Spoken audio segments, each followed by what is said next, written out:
বড়ি, বেগুন, আলু আর সজনে পাতা আর সজনে শাক দিয়ে পাঁচমিশালি একটা চচ্চড়ি করে দেখাবো। তেল দিয়েছি, বড়িটাকে ভেজে নেব। ভেজে তুলে নিয়েছি। একটু কালো জিরে দেব, দুটো শুকনো লঙ্কা, একটু পাঁচ ফোড়ন দিয়ে ভালো করে নেড়ে আলুটা দিয়ে দিলাম। আলুটা ভেজে নেব। আলুটাকে লাল লাল করে আগে ভেজে নেব। কেটে রেখেছি বেগুনটার সাথে ভালো করে ভেজে নেব।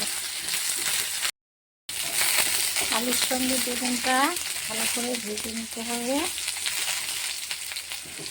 এর মধ্যে আমি লঙ্কার গুঁড়ো 1 চামচ, হলুদ গুঁড়ো 1 চামচ আর নুনটা পরিমাণ মতো দিলাম।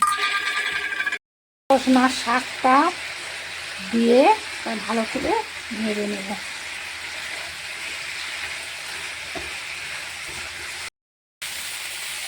ভালো করে শাকের সঙ্গে বেগুন আলুটা ভালো করে মশলা দেওয়া হয়ে গেছে করে কষে নিতে হবে। বেগুন আলু আর শাক, সজনা শাক দিয়ে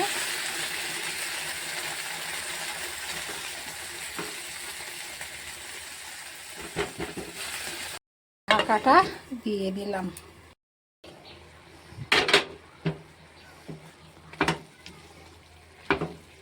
এবার ভাজা বড়িগুলো দিলাম, দিয়ে ভালো করে নিতে হবে। একটুখানি মিষ্টি দিলাম, যাতে এর মধ্যে যেটুকু জল আছে সেটা বেরিয়ে যায়।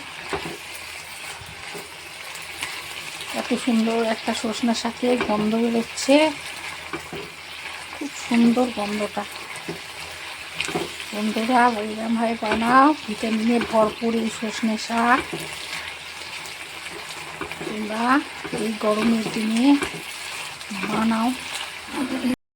শাকের চচ্চড়িটা বেগুন আলু বড়ি দিয়ে হয়ে গেছে, এবার নামিয়ে নেব।